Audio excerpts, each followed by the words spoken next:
Hello बच्चों, कैसे हैं आप लोग। उम्मीद करता हूँ बढ़िया होगे और आप लोग की पढ़ाई बच्चों सुपर डुपर बढ़िया चल रही होगी। तो बच्चों आज हम लोग स्टार्ट करने वाले हैं प्लेस ऑफ सप्लाई। अभी जो प्लेस ऑफ सप्लाई है ये हमारे जो सीएमए इंटर वाले बच्चे हैं और जो हमारे सीएस एग्जीक्यूटिव वाले बच्चे हैं ये सिर्फ उनके लिए है। जो भी बच्चे सीए इंटर के हैं आप लोग प्लेस ऑफ सप्लाई जो है वो फाइनल्स में पढ़ेंगे। नॉलेज के लिए पढ़ना है पढ़ लो, एग्जाम ओवर हो चुके हैं तो पढ़ लो, लेकिन मेन ये कंटेंट जो है वो आप लोग का फाइनल्स का है। अभी आपको इसमें से कुछ भी नहीं पढ़ना है, ठीक है।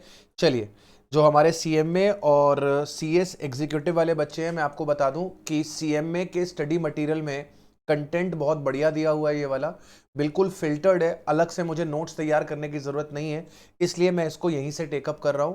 और जो सीएस एग्जीक्यूटिव वाले बच्चे हैं मैं आप लोग के साथ ये फाइल शेयर कर दूंगा ताकि आप लोग भी इसको कवर अप कर लो, ठीक है। अब बात करते हैं सर कि ये प्लेस ऑफ सप्लाई क्या बला है। ये प्लेस ऑफ सप्लाई क्या बला है। तो बच्चों जैसे कि आप लोग को पता है कि हमारे पास दो तरीके की सप्लाई है। जैसे कि आप लोगों को अच्छे से ज्ञान है कि सप्लाई जो है सर वो दो तरीके की है। एक सप्लाई जो है वो इंट्रा स्टेट है जिसके ऊपर सीजीएसटी और एसजीएसटी लगता है, और एक सप्लाई जो है वो इंटर स्टेट है जिसके ऊपर आईजीएसटी लगता है। ये ज्ञान तो हमको अच्छे से है, लेकिन सर सप्लाई इंट्रा स्टेट हुई है कि इंटर स्टेट हुई है ये कैसे पता लगेगा। सप्लाई इंट्रा स्टेट हुई है कि इंटर स्टेट हुई है ये कैसे पता लगेगा। हमें सीजीएसटी लगाना है, एसजीएसटी लगाना है, आईजीएसटी लगाना है, ये कैसे पता लगेगा। सर आपने हमें एक चीज बताई थी जब आप बेसिक्स हमको पढ़ा रहे थे। हमने आपको बताया था कि सर अगर आपका लोकेशन ऑफ सप्लायर, अगर location of supplier and place of supply, location of supplier and place of supply, इसको अब से हम लोग शॉर्ट में LOS लिखेंगे, इसको अब से हम लोग शॉर्ट में POS लिखेंगे। सर अगर location of supplier and place of supply अगर सेम स्टेट है तो इस केस में आपका ये ट्रांजैक्शन इंट्रा स्टेट हो जाता है, और अगर ये डिफरेंट स्टेट्स में हुआ है तो उस केस में साहब ये इंटर स्टेट हो जाता है। मतलब प्लेस ऑफ सप्लाई का कार्यक्रम सिर्फ इसलिए करना है ताकि हम डिफरेंशिएट कर सकें सप्लाई को इंट्रा और इंटर में। सप्लाई को इंट्रा और इंटर में डिफरेंशिएट करने के लिए हमें प्लेस ऑफ सप्लाई की जरूरत पड़ती है।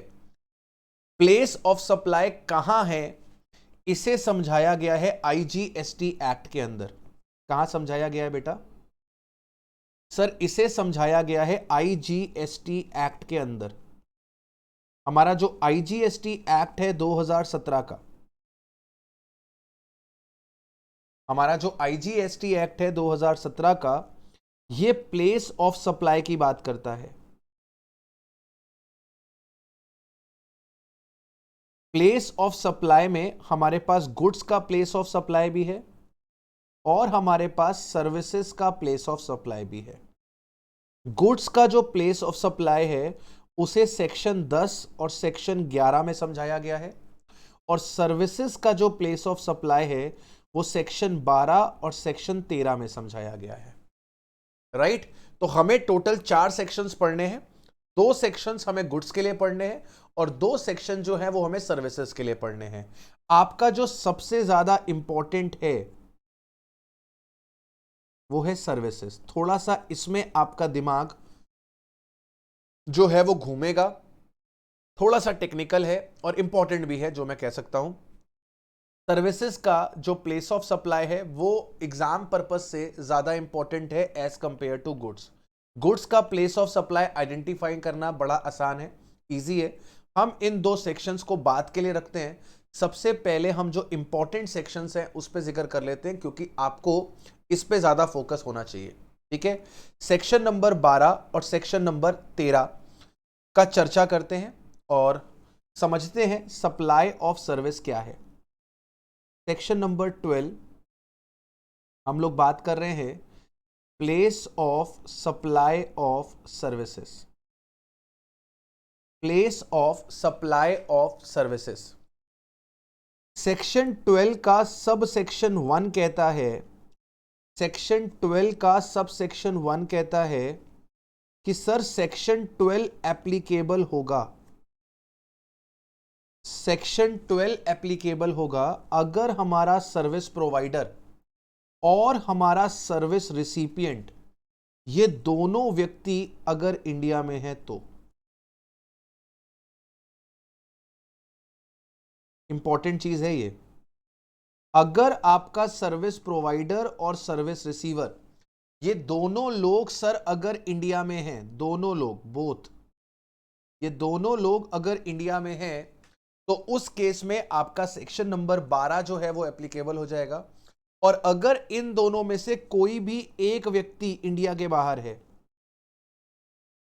इफ ईदर सर्विस रिसिपिएंट और service provider is outside India, फिर उस केस में सेक्शन नंबर 13 एप्लीकेबल होता है, फिर उस केस में सेक्शन नंबर 13 जो है मेरे बेटा वो एप्लीकेबल होता है। अभी तक मैंने जो आपको इंट्रो दिया यहां तक आपको सभी बातें मेरी क्लियर हैं? जितना इंट्रो मैंने आपको दिया इतनी मेरी बातें आप सभी को क्लियर है? जल्दी से कंफर्म करिए, एक्टिव रहिए और जल्दी से कंफर्म करिए।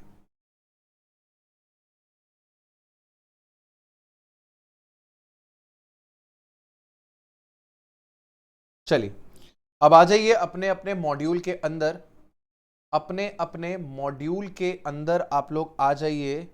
और सबसे पहले तो सेक्शन 10 और 11 मिलेंगे, उसको आप लोग स्किप कर दीजिए क्योंकि हम लोग पहले सर्विसेज का प्लेस ऑफ सप्लाई पढ़ रहे हैं। Place of supply of services, या आई थिंक पेज नंबर 241 में आपको मिलेगा। Place of supply in case of services, place of supply in case of services, the place of supply of services where the location of supplier and recipient is in India, section 12 of IGST Act 2017। जब आपका supplier और आपका recipient इन दोनों का location India में होगा तभी section number 12 लगेगा। यही ज्ञान थोड़ी देर पहले मैंने आपको दिया कि सेक्शन 12 तभी एप्लीकेबल होगा जब प्रोवाइडर और रिसिपिएंट दोनों इंडिया में उपलब्ध होंगे तो। ठीक है, सबसे पहले हम लोग ये समझ लेते हैं, कि सर ये लोकेशन ऑफ सप्लायर से आपका क्या मतलब है और लोकेशन ऑफ रिसिपिएंट से आपका क्या मतलब है। तो सेक्शन नंबर 2 सब सेक्शन 14 के अंदर location of recipient of service को एक्सप्लेन किया गया कि रिसिपिएंट की लोकेशन से साहब हमारा क्या मतलब है। तो सेक्शन कहता है IGST act, the definition of location of recipient of service is divided into 4 सब क्लॉजेस, 4 सब क्लॉजेस हैं। सब क्लॉज ए कहता है services received at the place of business where registration is obtained, services received at a place of business where registration is obtained. ध्यान से देखिएगा, अगर आपने रजिस्ट्रेशन ऑब्टेन किया हुआ है, रजिस्ट्रेशन आपने ऑब्टेन किया हुआ है और आपको सर्विस रिसीव हो रही है प्लेस ऑफ बिजनेस पे, सर्विस आपको रिसीव हो रही है प्लेस ऑफ बिजनेस पे, तो लोकेशन ऑफ रिसिपिएंट हो जाएगी प्लेस ऑफ बिजनेस। अगर आपको सर्विसेज रिसीव हो रही है एट फिक्स्ड एस्टैब्लिशमेंट, ये कब एप्लीकेबल होगा सर? ये एप्लीकेबल होगा अगर सर्विस रिसिपिएंट अनरजिस्टर्ड है। अगर आपका सर्विस रिसिपिएंट अनरजिस्टर्ड है और सर्विसेज उसको रिसीव हो रही है फिक्स्ड एस्टैब्लिशमेंट में, तो उस केस में आपका जो लोकेशन है सच फिक्स्ड एस्टैब्लिशमेंट उसे हम रिसिपिएंट का लोकेशन बोल देंगे। अगर आपको सर्विसेज रिसीव होती है एक से ज्यादा एस्टैब्लिशमेंट पे, तो आपका location of recipient of service होगा जो सर्विस से डायरेक्टली कंसर्न्ड है, जो सर्विस से डायरेक्टली कंसर्न्ड है, वो जगह कहलाएगी रिसीट ऑफ सर्विस। और अगर सर्विसेज रिसीव होती है और किसी जगह पे, the location of the usual place of residence of recipient. 4 सब क्लॉजेस बने हैं, ध्यान से आराम से समझना, क्लियर हो जाएगा। क्या बोल रहा है वो आपसे? सबसे पहले बोलता है कि सर अगर आपको सर्विस रिसीव हुई है, अगर आपको सर्विस रिसीव हुई है आपके प्लेस ऑफ बिजनेस पे, अगर आपने रजिस्ट्रेशन ले रखा है, तो अगर आपने रजिस्ट्रेशन ले रखा है तो आपको सर्विस रिसीव हुई है आपके प्लेस ऑफ बिजनेस पे, तो उस केस में लोकेशन ऑफ रिसिपिएंट क्या मानी जाएगी? लोकेशन ऑफ रिसिपिएंट मानी जाएगी उसका प्लेस ऑफ बिजनेस। एग्जाम्पल ले लीजिए, एग्जाम्पल ले लीजिए, मान लीजिए हम लोग क्या पढ़ रहे हैं सर? हम लोग पढ़ रहे हैं लोकेशन ऑफ सर्विस रिसिपिएंट। हम लोग पढ़ रहे हैं location of service recipient. Location of service recipient, इसका पहला पॉइंट, अगर आपको सर्विस रिसीव्ड हुई है, अगर आपको सर्विस रिसीव्ड हुई है एट प्लेस ऑफ बिजनेस, ये केस कब एप्लीकेबल होता है? जब सर्विस रिसिपिएंट क्या होता है? रजिस्टर्ड होता है। जब सर्विस रिसिपिएंट रजिस्टर्ड होता है तब ये वाला केस एप्लीकेबल होता है। और इस केस में वो आपसे क्या बोल रहा है कि जो लोकेशन ऑफ सर्विस रिसिपिएंट है, जो लोकेशन ऑफ सर्विस रिसिपिएंट है वो है उसका प्लेस ऑफ बिजनेस।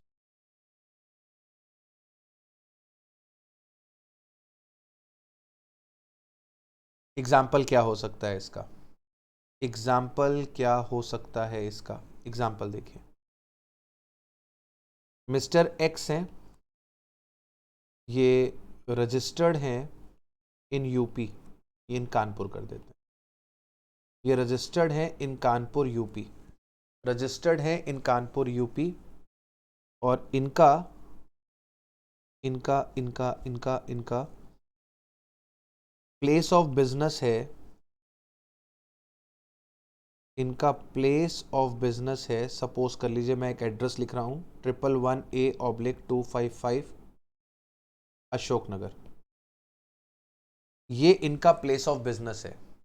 और इन्होंने इंटरनेट की सर्विसेज, इन्होंने इंटरनेट की सर्विसेज रिसीव करी हैं एट दिस प्लेस, इन्होंने इंटरनेट की सर्विसेज रिसीव करी हैं एट दिस प्लेस। और ये इंटरनेट की सर्विसेज किसने दी हैं? सर्विस प्रोवाइडर जो है वो एयरटेल है। इन्होंने एयरटेल की इंटरनेट सर्विसेज रिसीव करी हैं अपने प्लेस ऑफ बिजनेस पे। तो इस केस में मान लीजिए, सपोज कर लीजिए मेरे बेटा कि एयरटेल जो है वो रजिस्टर्ड है मुंबई में, एयरटेल जो है वो रजिस्टर्ड है मुंबई में, और लोकेशन ऑफ सर्विस रिसिपिएंट कहां निकल कर आ रही है? लोकेशन ऑफ सर्विस रिसिपिएंट निकल कर आएगी कानपुर। स्पेसिफिकली बोले तो 111A/255 अशोकनगर।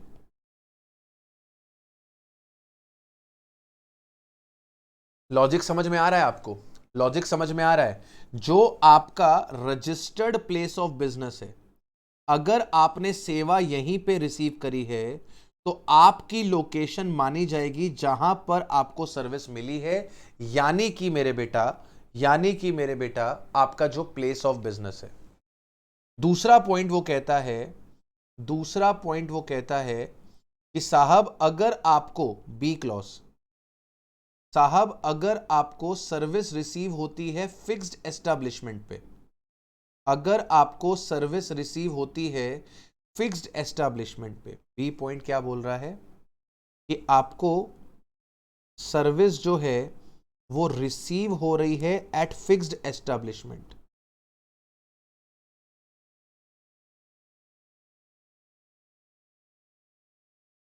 ये वाला केस कब देखना है? जब आपका सर्विस रिसिपिएंट क्या हो, अनरजिस्टर्ड हो। जब आपका सर्विस रिसिपिएंट अनरजिस्टर्ड होता है, जब आपका सर्विस रिसिपिएंट अनरजिस्टर्ड होता है मेरे बेटा, तब आपका ये वाला केस लगता है। अब यहां पर क्या कह रहा है कि सारा सर्विस अगर रिसीव हुई है एट फिक्स एस्टेब्लिशमेंट, तो लोकेशन ऑफ सर्विस रिसिपिएंट जो होगा सच फिक्स्ड एस्टेब्लिशमेंट।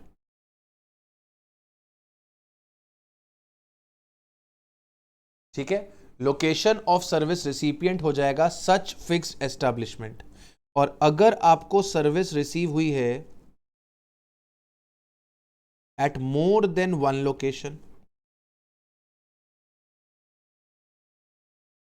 तो इस केस में बोल रहा है कि सर जो लोकेशन ऑफ सर्विस रिसिपिएंट होगा, अब उसके लिए क्या बोल रहा था सर, जो मोस्ट डायरेक्टली कंसर्न्ड है, जो लोकेशन ऑफ सर्विस रिसिपिएंट हो जाएगा जो मोस्ट डायरेक्टली कंसर्न्ड एस्टेब्लिशमेंट है। इसका मतलब समझ रहे हो, इसका मतलब समझ रहे हो। मान लो आपको सर्विस रिसीव हुई है 3 लोकेशंस पे, आपको सर्विस रिसीव हुई है 3 लोकेशंस पे, तो वो तीनों लोकेशंस पे जितनी जितनी सर्विस मिली है, तीनों लोकेशंस पे जितनी जितनी सर्विस मिली है, वो आपके लिए क्या बन जाएगा, वो आपके लिए बन जाएगा location of service recipient. Clear. इसके बाद चौथा उसने कहा कि सर अगर सर्विस रिसीव हुई है एट एनी अदर प्लेस, अगर आपको सर्विस रिसीव हुई है एट एनी अदर प्लेस, मतलब प्लेस ऑफ बिजनेस पे नहीं हुई,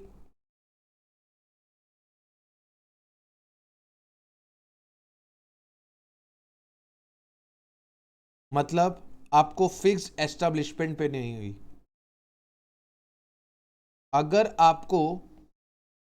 आपको सर्विस रिसीव होती है किसी और जगह पर, तो ऐसे केस में लोकेशन ऑफ सर्विस रिसिपिएंट होता है रेसिडेंस ऑफ सर्विस रिसिपिएंट। जो सर्विस रिसिपिएंट का रेसिडेंस है वो आपके लिए क्या बन जाती है बेटा, वो आपके लिए बन जाती है location of service recipient.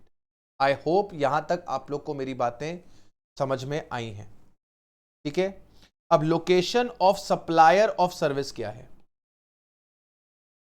Location of supplier of service क्या है, तो सेक्शन 2 सब सेक्शन 15 में location of supplier of service के बारे में बताया है और इसको भी 4 कैटेगरी में डिवाइड किया है। अब अगर आप इसको देखेंगे तो ये रिसिपिएंट से मिलती जुलती है। सप्लाई अगर आपने करी है प्लेस ऑफ बिजनेस से, जब आप रजिस्टर्ड हो तो आपका प्लेस ऑफ बिजनेस। अगर आपने सप्लाई करी है किसी फिक्स्ड एस्टेब्लिशमेंट से, ऑब्वियस है कि ये कब लगेगा सर, ये लगेगा जब हमारा सर्विस प्रोवाइडर अनरजिस्टर्ड है, अनरजिस्टर्ड सर्विस प्रोवाइडर है, तो उस केस में वो फिक्स्ड एस्टेब्लिशमेंट। जब आपने सप्लाई करी है एक से ज्यादा एस्टेब्लिशमेंट से, जब आपने सप्लाई करी है एक से ज्यादा एस्टेब्लिशमेंट से, तो उस केस में वो आपसे क्या बोल रहा है सर, उस केस में वो आपसे बोल रहा है, उस केस में वो आपसे बोल रहा है कि सर जो एस्टेब्लिशमेंट मोस्ट डायरेक्टली कंसर्न्ड है सप्लाई ऑफ सर्विस से, वो बन जाएगा आपका लोकेशन ऑफ सर्विस प्रोवाइडर। और अगर मोर देन किसी और जगह से सर्विस दी है, तो जो रेसिडेंस होगी वो बन जाएगी आपके लिए लोकेशन ऑफ सप्लायर। समझ में आ रहा है मेरी बात की नहीं आ रहा? बिल्कुल अपोजिट है रिसिपिएंट का, बिल्कुल अपोजिट है। बस जहां जहां पे वर्ड रिसीव्ड लिखा हुआ है वहां वहां पे वर्ड सर्विस प्रोवाइडेड हो जाएगा। अगर आपने सर्विस प्रोवाइड करी है फ्रॉम प्लेस ऑफ बिजनेस, मैं लिख दूं section 2 sub section 15 location of service provider. अगर आपने सर्विस प्रोवाइड करी है, अगर आपने सर्विस प्रोवाइड करी है प्लेस ऑफ बिजनेस से, ये कब लगेगा, अगर सर्विस प्रोवाइडर क्या होगा, रजिस्टर्ड होगा। तो इस केस में सरकार ने आपसे क्या बोला सर, इस केस में सरकार ने आपसे बोला कि साहब हमारा जो लोकेशन ऑफ सर्विस प्रोवाइडर होगा, साहब हमारा जो लोकेशन ऑफ सर्विस प्रोवाइडर होगा वो होगा प्लेस ऑफ बिजनेस। अगर आपने सर्विस प्रोवाइड करी है किसी फिक्स्ड एस्टैब्लिशमेंट से, ये कब होगा? जब सर्विस प्रोवाइडर अनरजिस्टर्ड है। अब आपके दिमाग में एक सवाल आ सकता है कि सर अगर सर्विस प्रोवाइडर अनरजिस्टर्ड है तो फिर उस केस में हमें ये प्लेस ऑफ सप्लाई देखने की जरूरत ही क्या है? जीएसटी तो लगेगा नहीं। बेटा रिवर्स चार्ज मैकेनिज्म नाम की भी तो एक चीज होती है। अगर रिवर्स चार्ज मैकेनिज्म लग रहा है तो वहां पर आपको सर्विस प्रोवाइडर की लोकेशन चाहिए रहेगी, ताकि आपको यह पता लगे कि आईजीएसटी लगना है कि सीजीएसटी और एसजीएसटी लगना है। तो आपका प्लेस ऑफ सप्लाई हो जाएगा फिक्स्ड एस्टैब्लिशमेंट। इसके बाद तीसरा केस आता है मेरे बेटा कि अगर मोर देन वन लोकेशन, एक से ज्यादा लोकेशन से अगर आपने सर्विस प्रोवाइड करी है तो उस केस में लोकेशन बनेगी जो मोस्ट डायरेक्टली कंसर्न्ड होगी। और चौथा केस आता है कि अगर किसी और जगह से दी है तो फिर उस केस में जो रेसिडेंस है सर्विस प्रोवाइडर का वो आपके लिए क्या बन जाएगा? Location of service provider. जल्दी से कंफर्म कर दीजिए मेरे बच्चों कि ये सर्विस रिसिपिएंट की लोकेशन और सर्विस प्रोवाइडर की लोकेशन क्लियर हुई है कि नहीं, कि इसमें कोई डाउट है?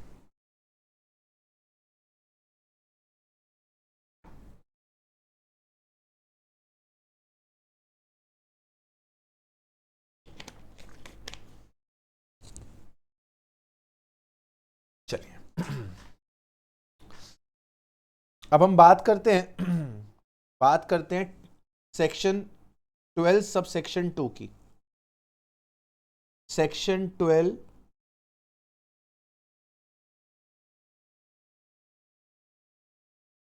सब सेक्शन 2 की।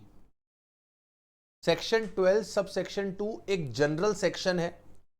ये एप्लीकेबल होगा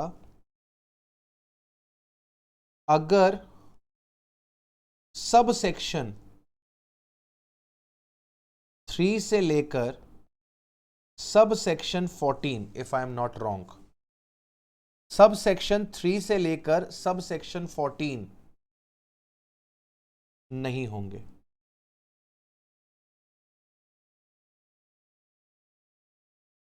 बात समझा? सब सेक्शन 2 एप्लीकेबल होगा अगर सब सेक्शन 3 से लेकर सब सेक्शन 14 एप्लीकेबल नहीं होंगे। ये जो सब सेक्शन 3 से सब सेक्शन 14 है ये स्पेसिफिक बात करते हैं, और अगर आप स्पेसिफिक में फॉल नहीं करते हो तो फिर आप जनरल में फॉल करोगे। सेक्शन 12 सब सेक्शन 2 आपसे पूछता है ये बताओ क्या तुम्हारा जो सर्विस रिसिपिएंट है वो रजिस्टर्ड है? ये बताओ क्या सर्विस रिसिपिएंट जो है वो रजिस्टर्ड है? अगर तुम कहते हो हां हमारा जो सर्विस रिसिपिएंट है वो रजिस्टर्ड है, तो फिर ये आपसे कहता है कि बात खत्म हो गई। प्लेस ऑफ सप्लाई जो होगा वो सर्विस रिसिपिएंट का लोकेशन होगा। प्लेस ऑफ सप्लाई जो होगा वो सर्विस रिसिपिएंट का लोकेशन होगा। अगर ये कहता है नहीं हमारा जो सर्विस रिसिपिएंट है वो अनरजिस्टर्ड है, हमने कहा चलो कोई बात नहीं, अब तुम जरा हमें यह बताओ क्या तुम्हारे पास सर्विस रिसिपिएंट का एड्रेस अवेलेबल है ऑन रिकॉर्ड? तुम सर्विस प्रोवाइडर हो और तुम सर्विसेज दे रहे हो और तुम्हारे पास सर्विस रिसिपिएंट का एड्रेस अवेलेबल है। आपने कहा हां हमारे पास सर्विस रिसिपिएंट का एड्रेस जो है वो अवेलेबल है। यस, तो फिर इस केस में आपका जो प्लेस ऑफ सप्लाई होगा वो सर्विस रिसिपिएंट का लोकेशन हो जाएगा। और अगर आप कहते हो नहीं साहब हमारे पास सर्विस रिसिपिएंट का एड्रेस अवेलेबल नहीं है, हमारे पास सर्विस रिसिपिएंट का एड्रेस अवेलेबल नहीं है, तो फिर ये कहता है कि प्लेस ऑफ सप्लाई जो होगा वो सर्विस प्रोवाइडर का लोकेशन हो जाएगा। बोलिए जी, क्लियर हुई मेरी बात कि नहीं हुई? सिंपल सा फंडा है, सिंपल सा फंडा है। सेक्शन 12 सब सेक्शन 2 जनरल है। जनरल सेक्शन सबसे पहले आपसे यह पूछता है कि यह पता लगाओ सर्विस रिसिपिएंट रजिस्टर्ड है कि नहीं। अगर सर्विस रिसिपिएंट रजिस्टर्ड है तो प्लेस ऑफ सप्लाई रिसिपिएंट की लोकेशन हो जाएगी। अगर रजिस्टर्ड नहीं है लेकिन उसका एड्रेस हमारे पास अवेलेबल है तो उस केस में भी प्लेस ऑफ सप्लाई रिसिपिएंट की लोकेशन हो जाएगी। और अगर हमारे पास उसका एड्रेस अवेलेबल नहीं है तो उस केस में प्लेस ऑफ सप्लाई जो है वो सर्विस प्रोवाइडर का लोकेशन हो जाएगा। Right? Section 12 sub section 2 is general section. Now let's talk about section 12 sub section 3। Section 12 sub section 3, यहां पर मैं आपको समरी दे दूंगा। पहले मैं आपको सेक्शन 12 सब सेक्शन 3 की दर्शन करा देता हूं। सर्विसेज इन रिलेशन टू और ancillary to immovable property. Services in relation to और एंसिलरी टू इमूवेबल प्रॉपर्टी। देखिएगा जरा ध्यान से सेक्शन, ये पूरा चार्ट है जो मैंने अभी आप लोग के लिए बना दिया। इनसे बेहतर समराइज करके मैंने आपको दे दिया है, इससे बेहतर मैंने आपको समराइज करके दे दिया है। आ जाइए सेक्शन 12 सब सेक्शन 3 के अंदर। Place of supply of services directly in relation to immovable property. Directly in relation to immovable property मतलब आप आर्किटेक्ट की सर्विस ले रहे हो, आप इंटीरियर डेकोरेटर की सर्विस ले रहे हो, आप इमूवेबल प्रॉपर्टी का सर्वे करवा रहे हो और आप सर्वेयर की सर्विसेज ले रहे हो, आप इंजीनियर सिविल इंजीनियर की सर्विसेज ले रहे हो, या फिर किसी भी एस्टेट एजेंट की सर्विसेज ले रहे हो, कोई भी ऐसी सर्विसेज ले रहे हो जिससे आपको इमूवेबल प्रॉपर्टी यूज करने का राइट मिलता है, आप कंस्ट्रक्शन कैरी आउट या कोऑर्डिनेट करने के लिए सर्विसेज ले रहे हो। बेसिकली यहां पे ये वर्क्स कॉन्ट्रैक्टर की सर्विस हो जाएगी। ये किस सर्विस की बात कर रहा है सर? ये वर्क्स कॉन्ट्रैक्टर के सर्विस की बात कर रहा है। ठीक है, ये जो 6 सर्विसेज हैं ये कौन सी वाली हैं सर? ये डायरेक्टली रिलेटेड है। अब आगे बढ़ो तो कहता है कि सर अगर तुम ऐसी सर्विसेज लेते हो जिसमें तुम्हें एकोमोडेशन मिलता है बिल्डिंग का, तो मैं इसे बोलता हूं रेंटिंग ऑफ इमूवेबल प्रॉपर्टी। अगर तुम रेंटिंग कर रहे हो इमूवेबल प्रॉपर्टी की, और ये रेंटिंग कहां पर हो रही है? होटल में हो रही है, किसी इन में हो रही है, किसी गेस्ट हाउस में हो रही है, किसी होम स्टे में हो रही है, या फिर किसी भी क्लब और कैंपसाइट में हो रही है। इसके बाद तीसरी आती है place of service by way of accommodation in any immovable property for organising. हो रेंटिंग ही रहा है, हो रेंटिंग ही रहा है। रेंटिंग किस लिए हो रही है? रेंटिंग हो रही है मैरिज के लिए, रेंटिंग हो रही है किसी ऑफिशियल सोशल कल्चरल रिलीजियस या फिर बिजनेस फंक्शन के लिए, including the services provided in relation to such function at such property. समझ में आया किन किन सेवाओं की बात हो रही है? मैं लिख दूं यहां पर आपके लिए किन किन सेवाओं की बात हो रही है, कौन कौन सी सर्विसेज कवर्ड हैं। Sir renting of immovable property, यहां पे सर्विसेज कवर्ड हैं। यहां पर जो सर्विसेज कवर्ड करी गई हैं, सबसे पहले जो कवर करी गई हैं वो डायरेक्ट है। डायरेक्ट में कौन कौन सी सर्विस आ रही हैं सर? डायरेक्ट में आर्किटेक्ट की सर्विस आ रही है, इंटीरियर डेकोरेटर की सर्विस आ रही है, सर्वेयर की सर्विस आ रही है, एक्सेट्रा। मतलब जो सीधे सीधे इमूवेबल प्रॉपर्टी से जुड़ी हुई है उनकी बात हो रही है। इसके बाद रेंटिंग की बात आ रही है, रेंटिंग ऑफ इमूवेबल प्रॉपर्टी।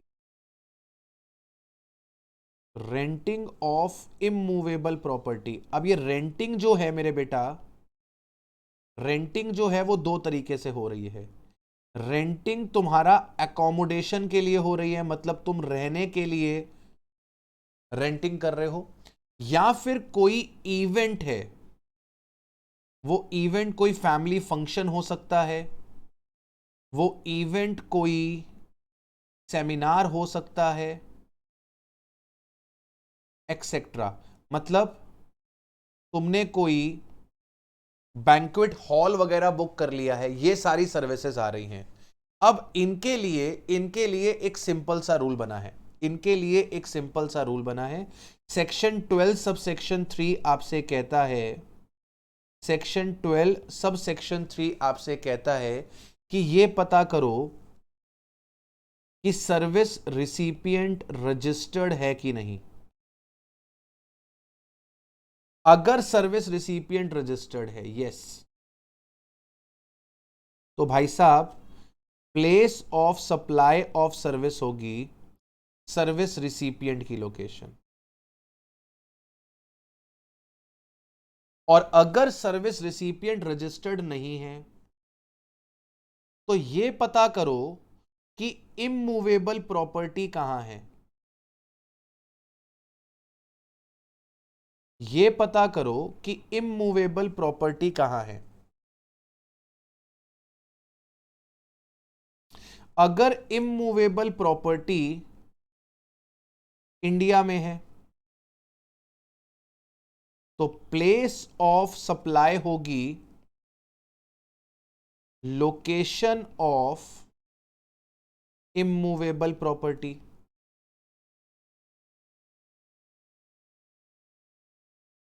और अगर इमूवेबल प्रॉपर्टी आउटसाइड इंडिया है, इमूवेबल प्रॉपर्टी आउटसाइड इंडिया है, तो अगेन प्लेस ऑफ सप्लाई हो जाएगा सर्विस रिसिपिएंट का लोकेशन। प्लेस ऑफ सप्लाई हो जाएगा सर्विस रिसिपिएंट का लोकेशन। सेक्शन 12(3) सबसे पहले यह पता कर लो कि सर्विस रिसिपिएंट रजिस्टर्ड है कि नहीं। अगर आपका सर्विस रिसिपिएंट रजिस्टर्ड है तो उस केस में आपका जो प्लेस ऑफ सप्लाई बनेगा मेरे बेटा, वो बन जाएगा सर्विस रिसिपिएंट का लोकेशन। आपका प्लेस ऑफ सप्लाई बन जाएगा सर्विस रिसिपिएंट का लोकेशन। और अगर वो रजिस्टर्ड नहीं है तो सर आपको यह पता करना है कि आपकी इमूवेबल प्रॉपर्टी कहां है। अगर आपकी इमूवेबल प्रॉपर्टी जो है वो इंडिया में है तो प्लेस ऑफ सप्लाई बन जाएगी आपका, प्लेस ऑफ सप्लाई बन जाएगी आपका लोकेशन ऑफ इमूवेबल प्रॉपर्टी। और अगर आपकी इमूवेबल प्रॉपर्टी इंडिया के बाहर है तो उस केस में प्लेस ऑफ सप्लाई बन जाएगा सर्विस रिसिपिएंट का लोकेशन। अगर आप ये सारे पॉइंट्स पढ़ोगे तो हर जगह पर इन्होंने आपका आंसर वही लिखा हुआ है। 3 केसेस बनाए हैं इन्होंने, clause A, clause B, clause C. मतलब सेक्शन 12(3) के 3 क्लॉजेज हैं। क्लॉज ए है, क्लॉज बी है और क्लॉज सी है। और ये तीनों क्लॉजेस एक ही बात करते हैं कि भाई साहब अगर रिसिपिएंट रजिस्टर्ड है तो सर्विस रिसिपिएंट का लोकेशन, रिसिपिएंट नहीं है तो चेक करो कि इमूवेबल प्रॉपर्टी कहां है। अगर इमूवेबल प्रॉपर्टी इंडिया में है तो इमूवेबल प्रॉपर्टी की लोकेशन, और अगर प्रॉपर्टी इंडिया के बाहर है तो उस केस में रिसिपिएंट का लोकेशन। सर क्वेश्चन करा देंगे तो बातें समझ में आ जाएंगी, अगर नहीं समझाएंगे तो दिक्कत हो जाएगी। समझाता हूं, पहले एक और बात मुझे समझा लेने दो। ये एंसिलरी से क्या मतलब है?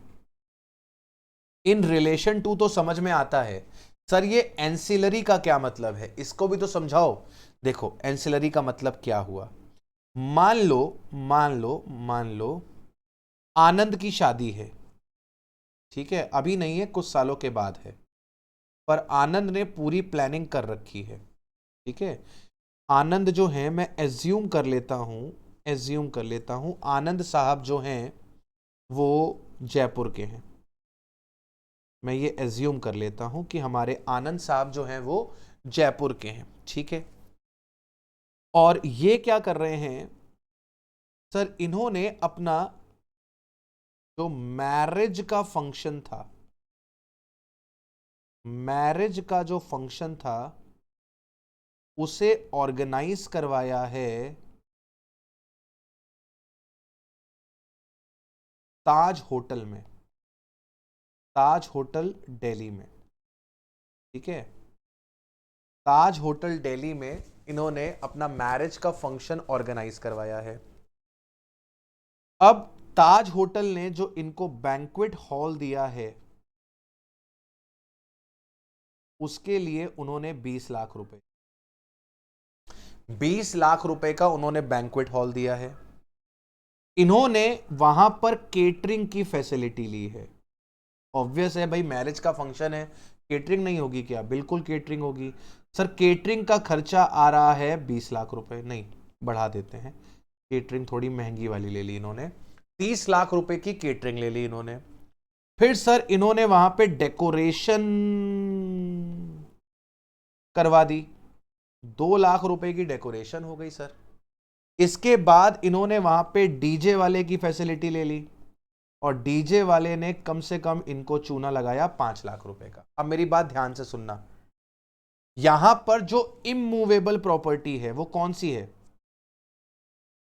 बैंक्वेट हॉल जो है वो इमूवेबल प्रॉपर्टी है। इसके अलावा जितनी भी सेवाएं आप देख रहे हैं, इसके अलावा जितनी भी आप सेवाएं देख रहे हैं, दैट आर एंसिलरी। इसके अलावा जितनी भी सेवाएं आप देख रहे हैं, दीज आर एंसिलरी। केटरिंग की सर्विस उसी बैंक्वेट हॉल में होगी जिस बैंक्वेट हॉल में मैरिज का फंक्शन है। डेकोरेशन एक अलग सर्विस है लेकिन उसी बैंक्वेट हॉल में होगी जहां पर मैरिज का फंक्शन है। डीजे एक अलग सर्विस है लेकिन वहीं पर प्रोवाइड होगी जहां पर यह मैरिज का फंक्शन है। तो ये सारी सर्विसेज एंसिलरी हैं। तो इस बैंक्वेट हॉल वाली सर्विस का, इस बैंक्वेट हॉल वाली सर्विस का जो प्लेस ऑफ सप्लाई है वो सेक्शन 12(3) में आएगा। उसके साथ साथ ये जो एंसिलरी हैं ये भी आपके 12(3) में ही चली जाएंगी। समझ गए बात कि नहीं समझे? जितनी भी एंसिलरी सर्विसेज हैं वो मेन सर्विस से जुड़ी हुई हैं। अगर मैरिज फंक्शन के लिए बैंक्वेट हॉल नहीं होगा तो ये वाली सर्विसेज भी नहीं होंगी। ये सर्विसेज आई ही इसीलिए हैं क्योंकि हमने इमूवेबल प्रॉपर्टी बुक करी है। बात समझ गया कि नहीं समझ गया? जी सर समझ गए। आइए अब क्वेश्चन देखते हैं तो ज्यादा क्लैरिटी मिल जाएगी, ज्यादा क्लैरिटी मिल जाएगी। आ जाइए, इलस्ट्रेशन नंबर 30 देखिए। मिस्टर एक्स हैं, चेन्नई के हैं, देख पा रहे हैं आप लोग?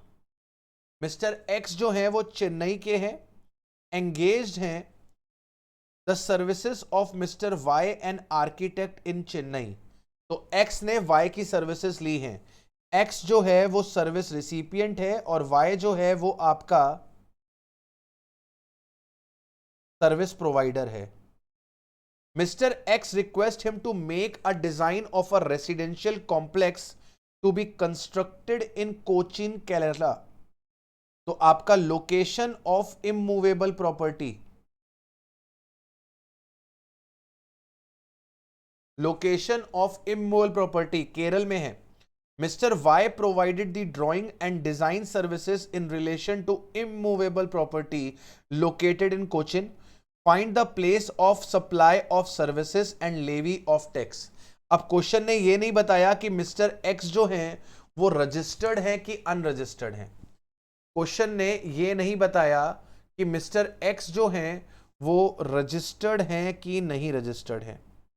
एक छोटा सा मिस्टेक कर गया हूं मैं, यहां पर आपको ये चीज चेक नहीं करनी है, यहां पर आपको ये चीज चेक नहीं करनी है, इसे आप इग्नोर कर दीजिएगा।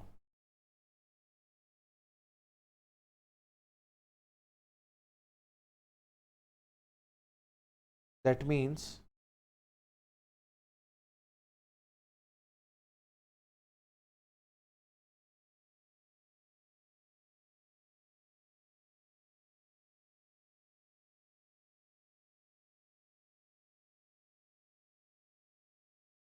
Section 12 sub section 3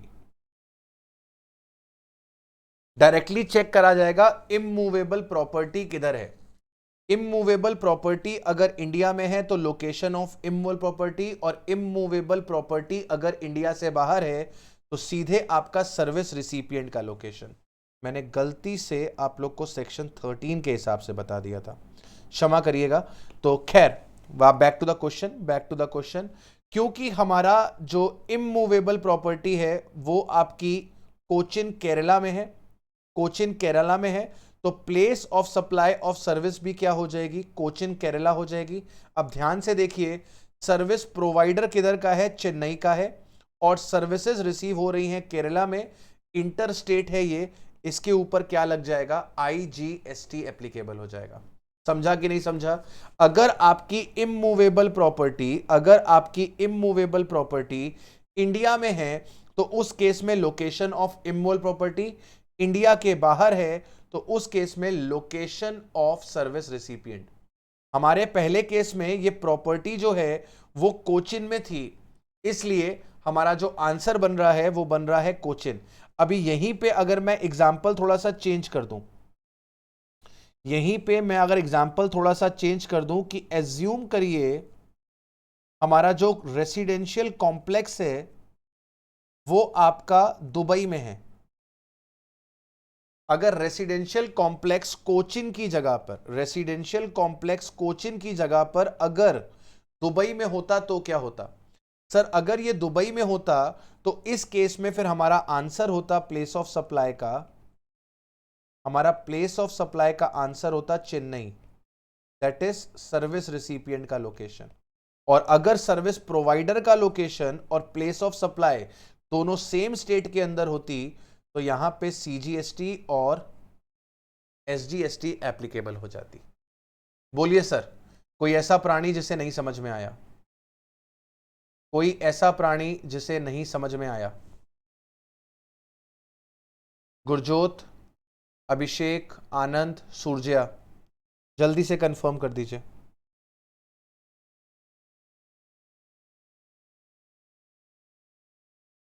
mister Rohit है, ये एक रजिस्टर्ड पर्सन है, जयपुर के, और ये कलकत्ता जाते हैं और वहां के एक होटल में रुकते हैं, ताज होटल कलकत्ता में, और वहीं पर ये ब्यूटी ट्रीटमेंट की सर्विसेज भी लेते हैं।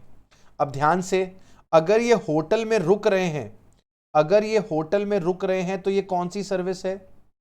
सर ये रेंटिंग ऑफ इमूवेबल प्रॉपर्टी है। और अगर ये उसी होटल में ब्यूटी ट्रीटमेंट की सर्विस ले रहे हैं तो ये सर्विस कौन सी है? एंसिलरी। तो मैंने आपसे क्या बोला कि जो मेन सर्विस है और जो एंसिलरी सर्विस है दोनों के ऊपर यही प्रोविजन लगेगा। इमूवेबल प्रॉपर्टी जहां पर हम जाके ठहर रहे हैं वो इमूवेबल प्रॉपर्टी किधर की है? कोलकाता की है। मतलब कि आपका इमूवेबल प्रॉपर्टी इंडिया में है, और अगर इमूवेबल प्रॉपर्टी इंडिया में है तो place of supply immovable property होती है, यानी कि कोलकाता। अब सर्विस प्रोवाइडर भी कोलकाता का है और लोकेशन भी प्लेस ऑफ सप्लाई की कोलकाता है, तो इस केस में CGST और SGST एप्लीकेबल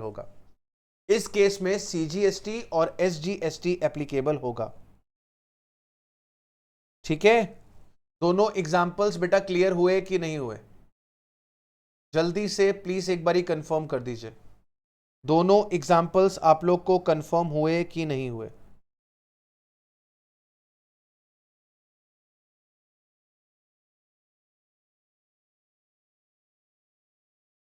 आ जाइए सेक्शन 12 सब सेक्शन 4 पे आ जाइए। सेक्शन 12 सब सेक्शन 4 पे, place of supply of service in relation to, restaurant की सर्विस, केटरिंग की सर्विस, पर्सनल ग्रूमिंग की सर्विस, फिटनेस की सर्विस, ब्यूटी ट्रीटमेंट की service, health services including cosmetic and plastic surgery. याद करना पड़ेगा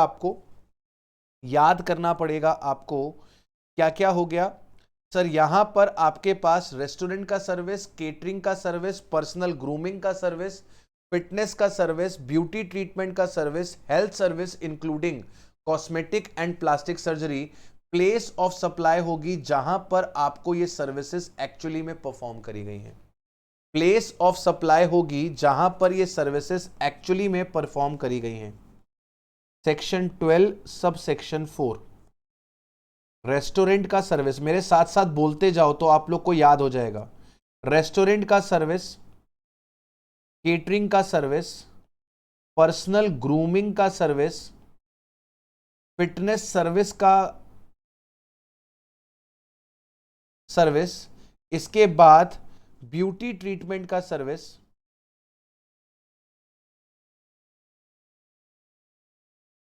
ब्यूटी ट्रीटमेंट का सर्विस और प्लास्टिक एंड कॉस्मेटिक सर्जरी का सर्विस,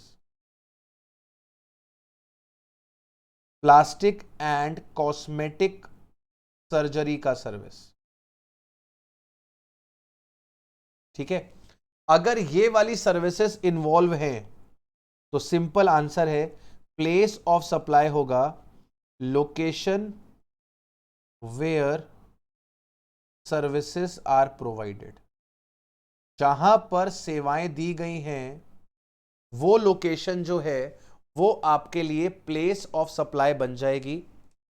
23rd जीएसटी काउंसिल की मीटिंग में यह तय हुआ था जो रेस्टोरेंट होटल के अंदर हैं और जिनके रूम का टैरिफ लेस देन 7500 है उनको 5% से जीएसटी कलेक्ट करना है बिना आईटीसी के। जो रेस्टोरेंट्स विद इन होटल्स हैं जहां पर रूम का टैरिफ 7500 रुपए से ज्यादा है उनको 18% से जीएसटी चार्ज करना है विद आईटीसी। और अगर आपने आउटडोर केटरिंग सर्विस ले रखी है तो आपको 18% का जीएसटी चार्ज करना है विद आईटीसी। मिस्टर नवाब एक पर्सन है जो दुबई में रहते हैं, trained for the purpose of grooming of horses in Chennai. तो इन्होंने ग्रूमिंग ऑफ हॉर्सेस किधर दी गई है? चेन्नई में। तो यहां पर place of supply of service क्या हो जाएगी? चेन्नई। ठीक है, हॉर्सेस ग्रूमिंग सर्विस दी है। Messrs cut limited provided a hair cutting salon services located in Mumbai. Mr. Preetham came from Jharkhand to Mumbai after the appointment for haircut. The services are provided in Mumbai. Find the place of supply of services and tax liability in the hands of Messrs. Cut Limited. Cut Limited Mumbai का है, मतलब कि जो service provider है, जो service provider है वो मुंबई का है और लोकेशन ऑफ मतलब place of supply of service भी जो है वो मुंबई की है। ये कौन सी सर्विस होगी? हेयर कटिंग की सर्विस को कौन सी सर्विस बोलूंगा मैं? हेयर कटिंग की सर्विस को कौन सी सर्विस बोलूंगा? सर ये पर्सनल ग्रूमिंग की सर्विस है। और अगर हम पर्सनल ग्रूमिंग की सर्विसेज ले रहे हैं तो जहां पर सर्विस प्रोवाइड करी गई है that place will be the place of supply of service. That place will be the place of supply of service. अभी तक आप लोगों ने 3 चीजें पढ़ ली हैं। 12.2 पढ़ लिया आप लोगों ने। 12.2 कहता है कि चेक करो सर्विस रिसिपिएंट रजिस्टर्ड है कि नहीं। अगर रजिस्टर्ड है तो सर्विस रिसिपिएंट का लोकेशन, रजिस्टर्ड नहीं है तो चेक करो उसका एड्रेस अवेलेबल है कि नहीं। एड्रेस अवेलेबल है तो रिसिपिएंट का लोकेशन, एड्रेस अवेलेबल नहीं है तो प्रोवाइडर का लोकेशन। फिर आपने 12.3 पढ़ा इमूवेबल प्रॉपर्टी के लिए। इमूवेबल प्रॉपर्टी के लिए आपने पढ़ा कि सर अगर इमूवेबल प्रॉपर्टी इंडिया में है तो लोकेशन ऑफ इमूवेबल प्रॉपर्टी, और अगर इंडिया के बाहर है तो आपका सर्विस रिसिपिएंट का लोकेशन। 12.4 में सीधे सीधे उसने बोल दिया जहां पर सर्विसेज प्रोवाइड करी गई हैं वो जगह आपके लिए place of supply of service बन जाएगी। आ जाइए अब बात करते हैं सेक्शन 12 सबसेक्शन 5 की। सेक्शन 12 सबसेक्शन 5 बात करता है उन सर्विसेज की जो आपने प्रोवाइड करी है ट्रेनिंग एंड परफॉर्मेंस अप्रेजल के लिए। ट्रेनिंग एंड परफॉर्मेंस अप्रेजल की सर्विसेज की बात हो रही है। कह रहा है कि सर अगर रजिस्टर्ड पर्सन को यह सर्विस दी गई है तो जो रजिस्टर्ड पर्सन की लोकेशन है वो आपका प्लेस ऑफ सप्लाई बन जाएगा, और अगर रिसिपिएंट अनरजिस्टर्ड है तो जहां पर एक्चुअली में सर्विसेज दी गई है वो जगह आपके लिए place of supply of service बन जाएगी। Section 12 subsection 5 training and performance appraisal service, training and performance appraisal service. अगर आप किसी को ट्रेनिंग देने जा रहे हो या फिर आप किसी की परफॉर्मेंस को जज करने के लिए जा रहे हो, किसी को ट्रेन करने के लिए जा रहे हो या फिर किसी की परफॉर्मेंस को जज करने के लिए जा रहे हो, तो आपको चेक करना है कि जिसको आप सर्विस दे रहे हो क्या वो रजिस्टर्ड है कि नहीं। जिसको आप सर्विस दे रहे हो सर वो रजिस्टर्ड है कि नहीं, और अगर वो रजिस्टर्ड है, अगर वो रजिस्टर्ड है तो उस केस में क्या हो जाएगा सर, उस केस में प्लेस ऑफ सप्लाई हो जाएगा सर्विस रिसिपिएंट का लोकेशन। और अगर वो रजिस्टर्ड नहीं है साहब, तो उस केस में प्लेस ऑफ सप्लाई हो जाएगा location where services are provided. वो लोकेशन जहां पर आपने सर्विस प्रोवाइड करी है, that will be place of supply of service. ध्यान से देखिएगा आप, मिस्टर ए कलकत्ता के हैं, इन्होंने ट्रेनिंग प्रोवाइड करी है कलकत्ता में एम्प्लॉइज ऑफ इंफोसिस लिमिटेड को। मिस्टर ए ने ट्रेनिंग प्रोवाइड करी है, तो मिस्टर ए कौन है, मिस्टर ए सर्विस प्रोवाइडर है, और इंफोसिस को सर्विस रिसीव हुई है तो ये सर्विस रेसिपिएंट है। और सर्विस कौन सी वाली है, ट्रेनिंग प्रोवाइड करी गई है, जो सर्विस कवर होती है 12(5) के अंदर। ठीक है, अब ये क्या कह रहा है, इंफोसिस लिमिटेड को हमने सर्विस दी है और इंफोसिस लिमिटेड रजिस्टर्ड है मुंबई में।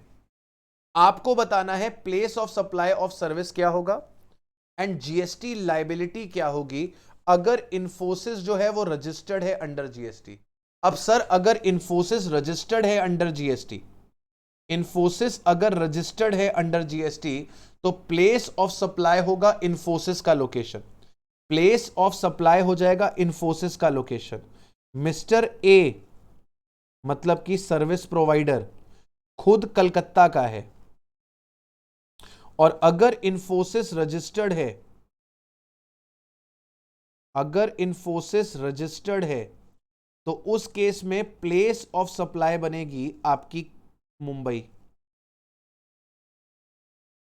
प्लेस ऑफ सप्लाई बनेगी आपकी मुंबई। और इस ट्रांजैक्शन में क्या लगेगा सर, इस ट्रांजैक्शन में आईजीएसटी लगेगा। क्यों क्यों क्यों क्यों क्यों क्यों, क्योंकि sir location of supplier, location of service provider कहां का है, कलकत्ता का, और प्लेस ऑफ सप्लाई किधर की है, मुंबई की।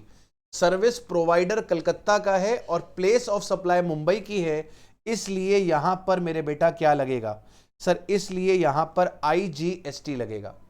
अब ध्यान से देखो कि इसने सर्विसेज प्रोवाइड कहां करी हैं सर, इसने सर्विसेज प्रोवाइड करी हैं कलकत्ता में। अब अगर आपका इंफोसिस अनरजिस्टर्ड है, अगर आपका इंफोसिस अनरजिस्टर्ड है, इंफोसिस अनरजिस्टर्ड है, तो इस केस में क्या होगा सर, सर्विस प्रोवाइडर जो है वो मिस्टर ए हैं कलकत्ता के, प्लेस ऑफ सप्लाई होगा location where service is provided, that is Kolkata. अब क्योंकि लोकेशन ऑफ सप्लायर और प्लेस ऑफ सप्लाई दोनों कलकत्ता में है, तो ये आपका इंट्रा स्टेट सप्लाई है और इसके ऊपर सीजीएसटी और एसजीएसटी एप्लीकेबल होगा, इसके ऊपर सीजीएसटी और एसजीएसटी एप्लीकेबल होगा। यहां तक किसी को डाउट तो पूछो जल्दी से।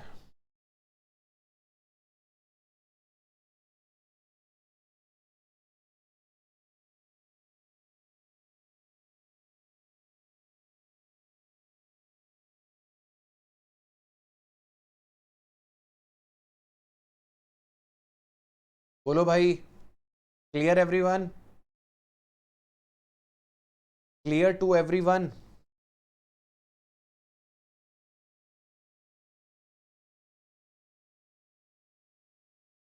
चलिए अगला एग्जांपल देख लीजिए।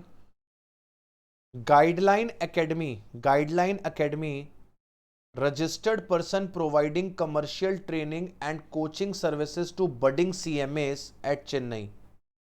तो भैया आपका जो सर्विस प्रोवाइडर है वो गाइडेंस एकेडमी है।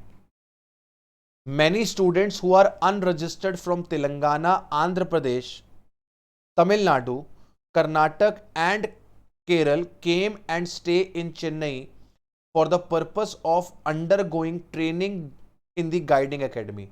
तो आपके जितने भी सर्विस रिसिपिएंट हैं वो अनरजिस्टर्ड हैं। सर्विस रिसिपिएंट्स जो हैं वो आपके अनरजिस्टर्ड हैं और आप ट्रेनिंग कहां दे रहे हो? ट्रेनिंग दे रहे हो आप चेन्नई में। ट्रेनिंग दे रहे हो आप चेन्नई में, क्योंकि सर्विस रिसिपिएंट अनरजिस्टर्ड हैं तो हम जहां पर ट्रेनिंग दी जा रही होगी उसको प्लेस ऑफ सप्लाई बनाएंगे। तो प्लेस ऑफ सप्लाई हो गई आपकी चेन्नई। अब क्योंकि सर्विस प्रोवाइडर भी चेन्नई का है और ट्रेनिंग भी चेन्नई में ही हो रही है, ये इंट्रा स्टेट ट्रांजैक्शन है और इसके ऊपर क्या लगेगा? सीजीएसटी और एसजीएसटी। इसके ऊपर क्या लगेगा? सीजीएसटी और एसजीएसटी। एग्जाम्पल नंबर 36 पर आ जाइए। X being a registered person, X being a registered person located in Hyderabad hires Mr. Y who is located in Chennai for the appraisal performance of senior employee of their company। Mr. Y Chennai के हैं और ये appraisal services देंगे। तो mister Y जो हैं वो service provider है और एक्स लिमिटेड जो है ये आपका सर्विस रिसिपिएंट है और सर्विस रिसिपिएंट हैदराबाद का है। मिस्टर वाई जो हैं वो हैदराबाद आते हैं इवेलुएट करने के लिए performance of senior employees. Find the place of supply of service. अब यहां पर सर्विस रिसिपिएंट जो है मेरे बेटा वो रजिस्टर्ड है और अगर सर्विस रिसिपिएंट रजिस्टर्ड होता है तो place of supply service recipient की लोकेशन बन जाती है और सर्विस रिसिपिएंट की लोकेशन है हैदराबाद। अब क्योंकि सर्विस प्रोवाइडर चेन्नई से आके हैदराबाद में सर्विस दे रहा है, ये इंटरस्टेट हो जाएगी और इसके ऊपर क्या लग जाएगा? आईजीएसटी। ठीक है। अब इसी का B part, what would be the place of supply of service if some of the selected employees and relevant papers are sent to Chennai for the evaluation where X Limited is unregistered। अगर X Limited unregistered है और papers जो है और employees जो हैं वो चेन्नई भेजे जाते हैं इवैल्यूएशन के लिए, इसका मतलब अप्रेजल कहां हुआ है? इसका मतलब परफॉर्मेंस अप्रेजल कहां हुआ है? चेन्नई में। अगर रिसिपिएंट अनरजिस्टर्ड है तो जहां पर सर्विस दी गई है उसको पकड़ते हैं। सर्विस दी गई है आपकी चेन्नई में, आपका प्रोवाइडर जो है वो भी चेन्नई का है, तो अब इस केस में क्या लगेगा? सीजीएसटी और एसजीएसटी। बार बार बोल रहा हूं, आपको क्या देखना है? लोकेशन ऑफ सप्लायर देखनी है और प्लेस ऑफ सप्लाई देखना है। अगर ये दोनों सेम स्टेट में है तो आप लगा देना सीजीएसटी और एसजीएसटी। दोनों अगर डिफरेंट स्टेट में है तो आप लगा देना आईजीएसटी। बताइए जी, क्लियर हुआ यहां तक? क्लियर हुआ यहां तक?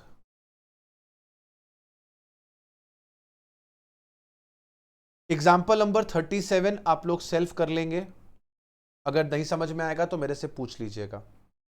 अब बात करते हैं सेक्शन 12 सब सेक्शन 6 की। Place of supply of service provided by way of admission to,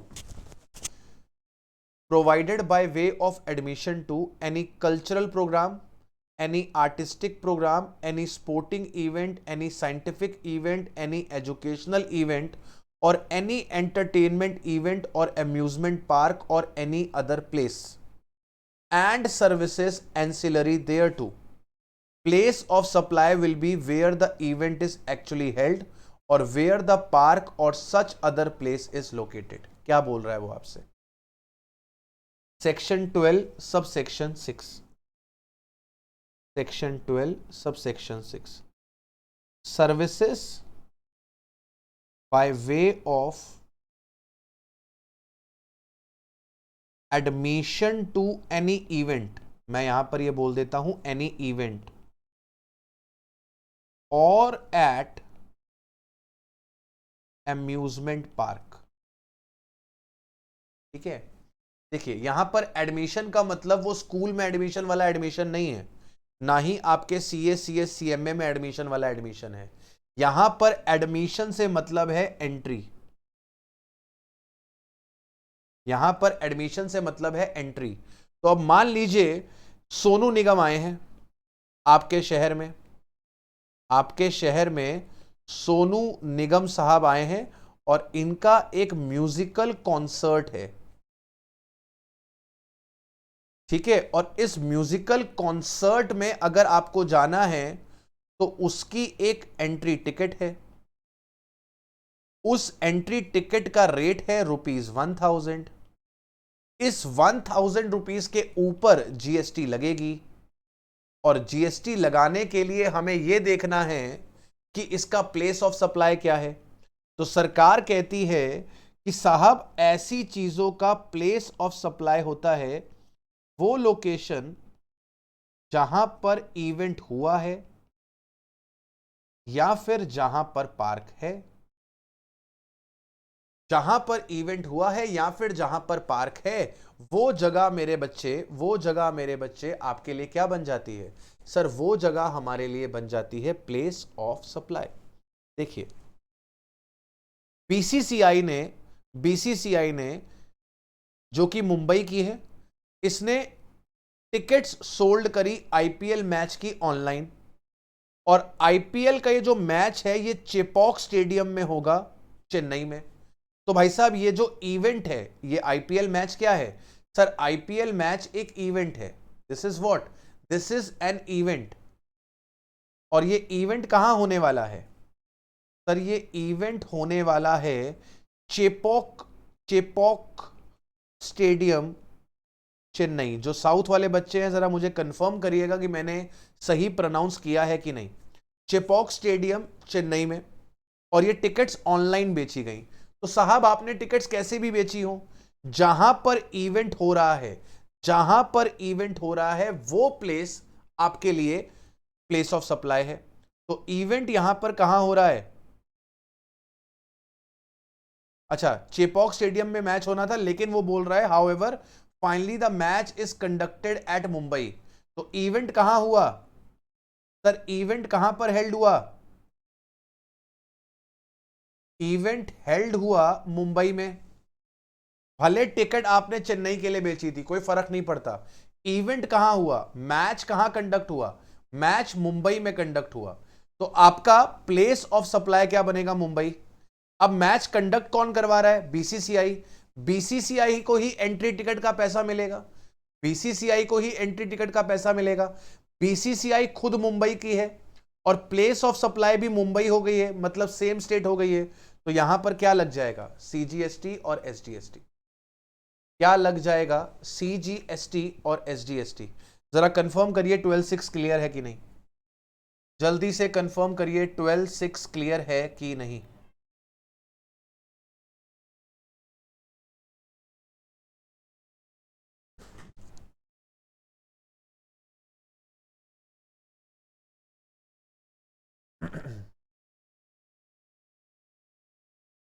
चलिए बढ़िया, आ जाइए सेक्शन 12 सब सेक्शन 7 में।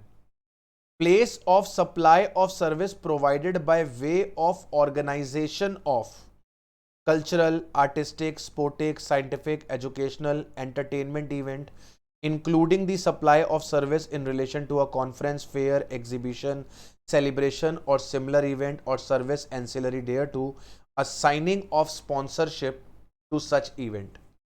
Place of supply of service क्या होगा? अगर रजिस्टर्ड पर्सन को प्रोवाइड करी है तो रजिस्टर्ड पर्सन की लोकेशन, अनरजिस्टर्ड पर्सन को प्रोवाइड करी है लोकेशन जहां पर इवेंट हुआ है, और इवेंट अगर इंडिया के बाहर हुआ है तो उस केस में प्लेस ऑफ सप्लाई बनेगा लोकेशन ऑफ रिसिपिएंट। 12/6 किसकी बात कर रहा था सर? 12/6 बात कर रहा था इवेंट के एडमिशन की। अब सेक्शन 12(7) किसकी बात कर रहा है? सेक्शन 12(7) बात कर रहा है services by way of organizing an event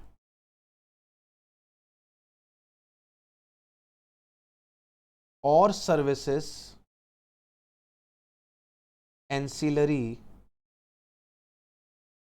thereto, including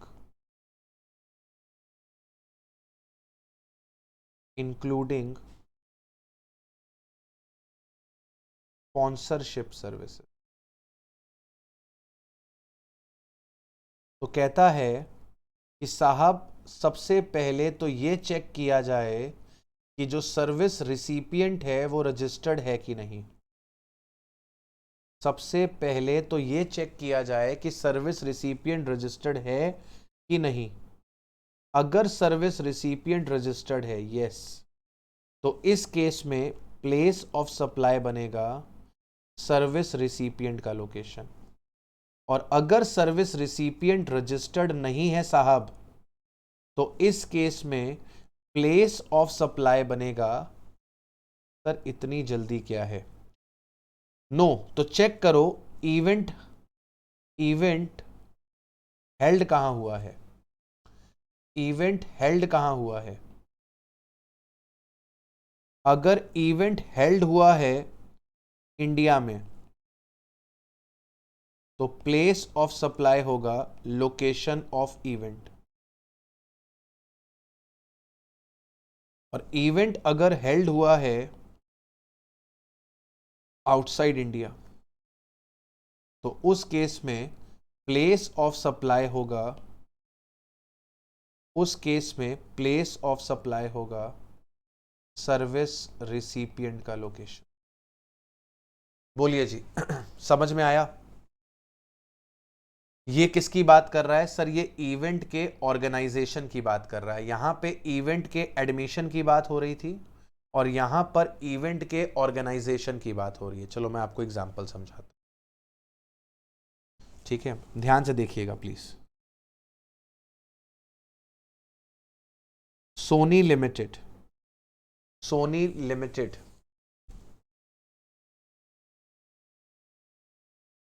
इसने क्या करा है? इसने हायर किया है messrs X Y Z event organizing company को। इन्होंने हायर किया है messrs X Y Z event organizing company को। किस लिए? To organize an event, to organize an event. कौन सा event? Musical show,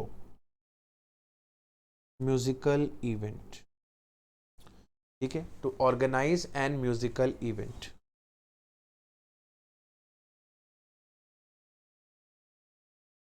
entry tickets were sold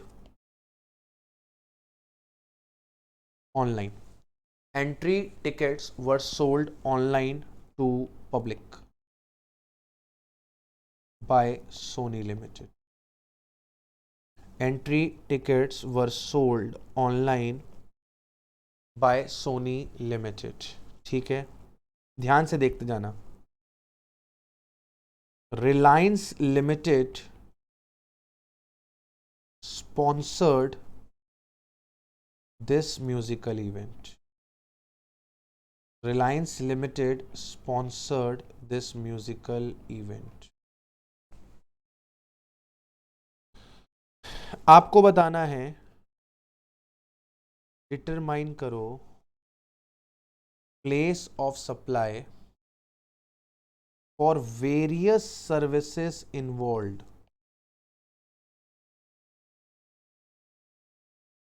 determine करो place of supply for various services involved if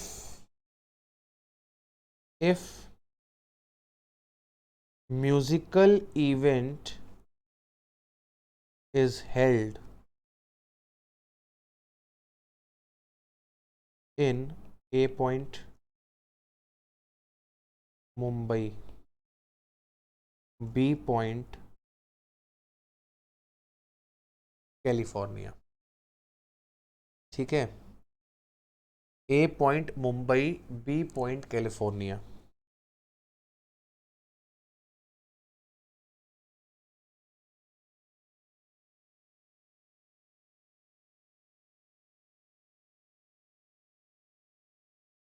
Soni Limited को हम लोग registered मान लेते हैं।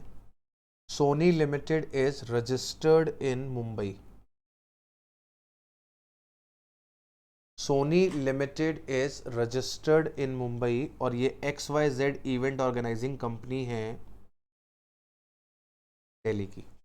ये XYZ इवेंट ऑर्गेनाइजिंग कंपनी है दिल्ली की और आपका म्यूजिकल इवेंट जो है वो ऑर्गेनाइज किया जा रहा है। ध्यान से अब मेरी बात को समझिएगा। पहले तो ये समझो कि इसमें कितनी सर्विसेज इन्वॉल्व हैं। सर इसमें एक सर्विस इन्वॉल्व है ऑर्गेनाइजेशन की, इवेंट ऑर्गेनाइज हो रहा है। दूसरी सर्विस इन्वॉल्व है इवेंट में एडमिशन की, क्योंकि एंट्री टिकट्स बेची जा रही है। और तीसरी सर्विस इन्वॉल्व है ये जो इवेंट ऑर्गेनाइज हो रहा है उसके लिए स्पॉन्सरशिप की सर्विसेज दी गई है। ठीक है, इसके लिए स्पॉन्सरशिप की सर्विसेज दी गई है। तो पहले मैं बात करता हूं एडमिशन टू इवेंट की। पहले मैं बात करता हूं जो सर्विस इसके अंदर है एडमिशन टू इवेंट की।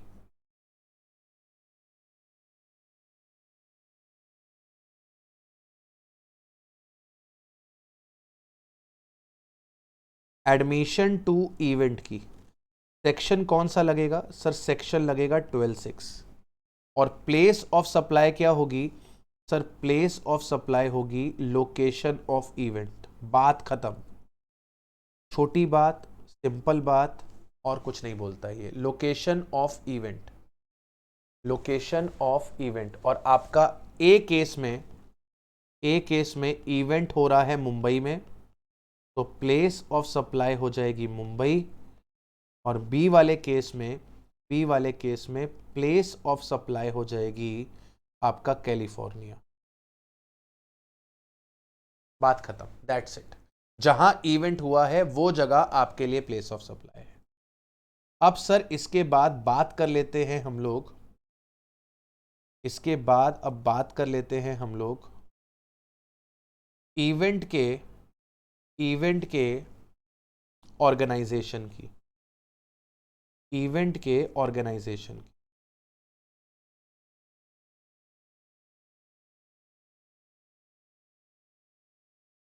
की इवेंट के ऑर्गेनाइजेशन ऑफ इवेंट का क्या हिसाब बनेगा? ऑर्गेनाइजेशन ऑफ इवेंट का क्या हिसाब बनेगा सर? ऑर्गेनाइजेशन के लिए हमसे यह पूछा गया है कि अगर सर्विस रिसिपिएंट रजिस्टर्ड है, अगर सर्विस रिसिपिएंट रजिस्टर्ड है तो प्लेस ऑफ सप्लाई बनती है location of service recipient. Place of supply बनती है लोकेशन ऑफ सर्विस रिसिपिएंट। और हमारे केस में सोनी लिमिटेड जो है वो रजिस्टर्ड है इन मुंबई, वो रजिस्टर्ड है इन मुंबई। देयरफॉर चाहे ए का हो चाहे बी का हो, आंसर सेम होगा। प्लेस ऑफ सप्लाई क्या होगा? मुंबई। ठीक है, प्लेस ऑफ सप्लाई क्या होगा? मुंबई। इसके बाद तीसरी सर्विस सर जो इसके अंदर इन्वॉल्व है, सर तीसरी सर्विस जो इसके अंदर इन्वॉल्व है वो है स्पॉन्सरशिप की सर्विस। अब स्पॉन्सरशिप की सर्विस जो है ये भी सेक्शन 12 सब सेक्शन 7 में ही जाती है। ये भी सेक्शन 12 सब सेक्शन 7 में ही जाती है। ये देखिए,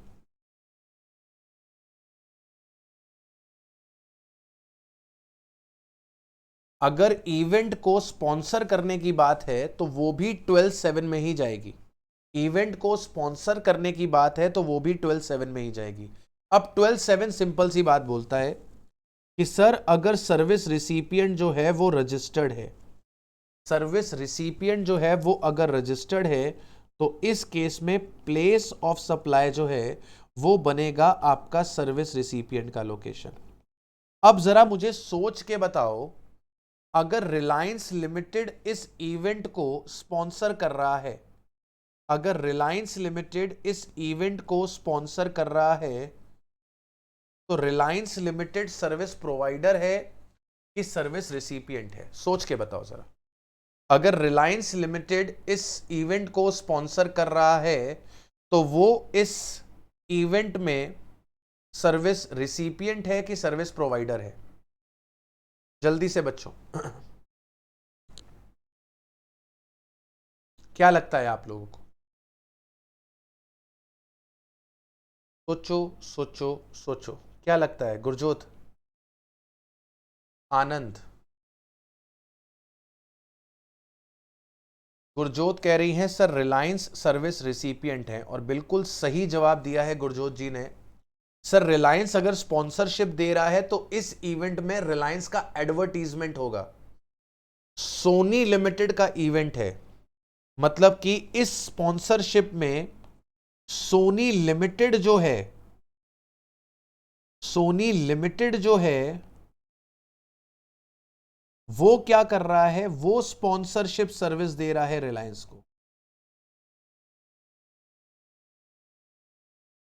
सोनी जो है वो स्पॉन्सरशिप सर्विसेज दे रहा है रिलायंस को। दैट मीन्स हमें रिलायंस की जो लोकेशन है वो पकड़नी पड़ेगी, और हम ये मान लें कि रिलायंस लिमिटेड जो है, अगर हम ये एज्यूम कर लें कि रिलायंस लिमिटेड जो है वो रजिस्टर्ड है मुंबई में, या मैं दूसरी जगह पे रजिस्टर कर देता हूं, इसको रजिस्टर कर देते हैं बेटा जयपुर में।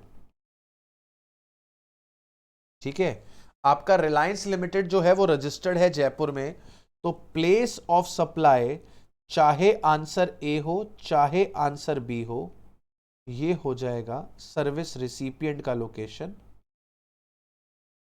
That is Jaipur Rajasthan.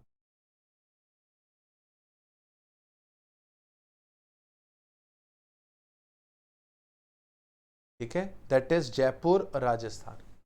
अब इसी क्वेश्चन में थोड़ा सा चेंज करें, इसी क्वेश्चन में थोड़ा सा चेंज करें।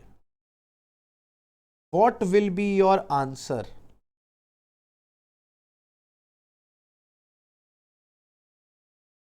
in above question if Sony Limited is unregistered? अगर सोनी लिमिटेड अनरजिस्टर्ड है तो आपका आंसर क्या होगा? हमने सोनी लिमिटेड को मुंबई में करवाया, Sony limited is unregistered and events are held eight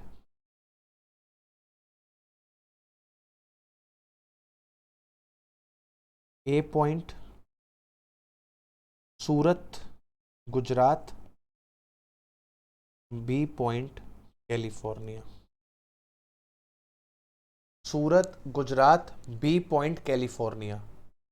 तो अगर मैं एडमिशन वाली सर्विस की बात करूं, अगर मैं एडमिशन वाली सर्विस की बात करूं, तो एडमिशन वाली सर्विस में प्लेस ऑफ सप्लाई बनेगा location of event, place of supply बनेगा लोकेशन ऑफ इवेंट। और जरा सोच के बताओ इवेंट कहां हुआ है? सर ए वाले केस में प्लेस ऑफ सप्लाई बन जाएगा सूरत, और बी वाले केस में प्लेस ऑफ सप्लाई बन जाएगा कैलिफोर्निया।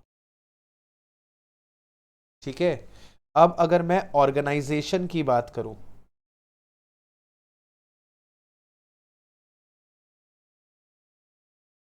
ऑर्गेनाइजेशन की बात करूं, प्लेस ऑफ सप्लाई, अगर सर्विस रिसिपिएंट अनरजिस्टर्ड है, अगर सर्विस रिसिपिएंट अनरजिस्टर्ड है, तो प्लेस ऑफ सप्लाई अगर इवेंट इंडिया में है, अगर इवेंट इंडिया में है तो लोकेशन ऑफ इवेंट, और इवेंट अगर आउटसाइड इंडिया है,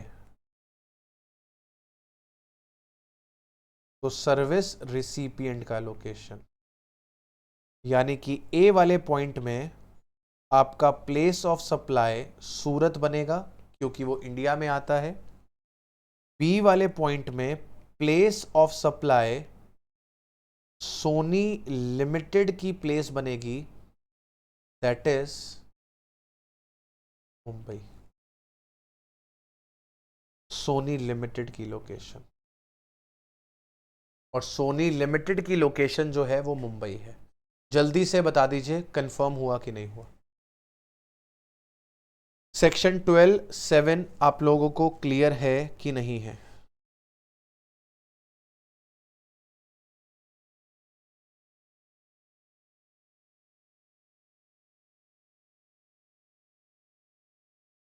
बाकी बच्चे चलिए अब ज़रा मॉड्यूल पे आ जाइए, और इसमें एक एक्सप्लेनेशन दिया हुआ है, ज़रा एक्सप्लेनेशन रीड कर लीजिए। Where the event is held at more than one state और UT and a consolidated amount is charged for the supply of services relating to such event, the place of supply of service shall be taken as being in each of the respective state or UT in proportion of the value of service separately collected or determined in terms of contract or agreement entered into in this regard, or in the absence of such contract or agreement on such other basis as may be prescribed। तो कह रहा है कि sir अगर event की service एक से ज्यादा स्टेट्स में दी गई है तो प्लेस ऑफ सप्लाई जो है वो हर एक स्टेट बनेगी जहां पर आपने सर्विसेज प्रोवाइड करी हैं, और उसके लिए जो वैल्यू कंसीडर किया जाएगा, जितना वैल्यू आपने एज पर कॉन्ट्रैक्ट डिसाइड किया हुआ है हम वो लेंगे, और अगर कॉन्ट्रैक्ट में कोई वैल्यू डिसाइड नहीं हुआ है तो जो वैल्यू समझ में आएगी, जो प्रिस्क्राइब्ड करी है गवर्नमेंट ने, उसके हिसाब से लेंगे। मतलब क्या है, जरा ध्यान से समझो। ये वाला एग्जांपल देख लो, क्लियर हो जाएगी। इसमें इलस्ट्रेशन नंबर 39 अब आप लोग सेल्फ करेंगे, मैंने आप लोग को करा दिया है, डिटेल में मैंने चीज़ें समझा दी हैं। अगर किसी क्वेश्चन में तकलीफ आएगी तो मैं हूं आपके साथ, बता दूंगा आपको, लेकिन आएगी नहीं, मुझे पता है। डिटेल्ड एक्सप्लेनेशन हो गया है तो कोई दिक्कत नहीं आएगी। एग्जाम्पल नंबर 44 पर आइए जरा। The Royce Group being an event organizer located at New Delhi organized Miss India 2017 beauty pageant in India in the following cities for Messrs Ask Miss India। तो आपका सर्विस प्रोवाइडर रॉयस ग्रुप, आपका service recipient ask miss India, और ये जो आपका event organise हुआ है वो 4 सिटीज में हुआ है, new Delhi, Chennai, sorry 3 cities में हुआ है, न्यू दिल्ली, चेन्नई और मुंबई। 12 दिन नई दिल्ली में चला है, 18 दिन चेन्नई में चला है, 20 दिन मुंबई में चला है, टोटल 50 दिन का है।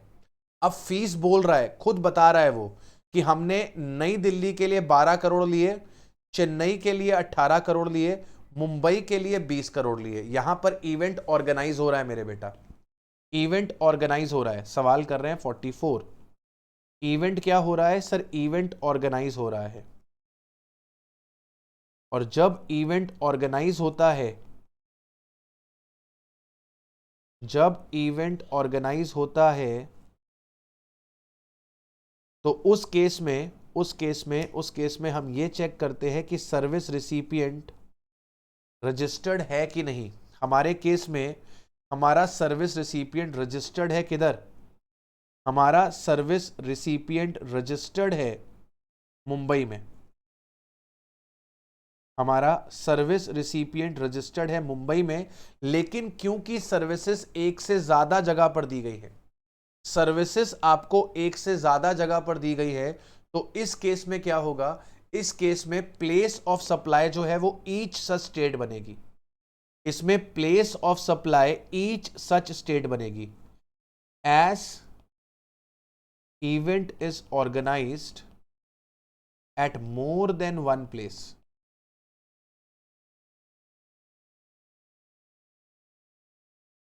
place of supply shall be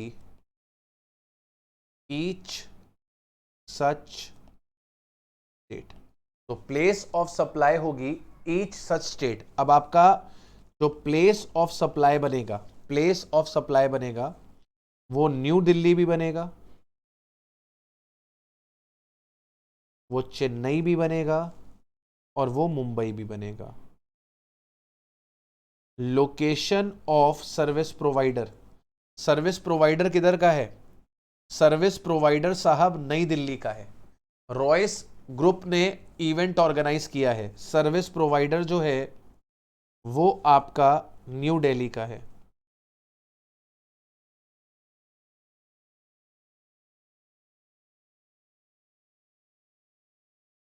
ठीक है ना? सर्विस प्रोवाइडर जो है वो आपका न्यू दिल्ली का है।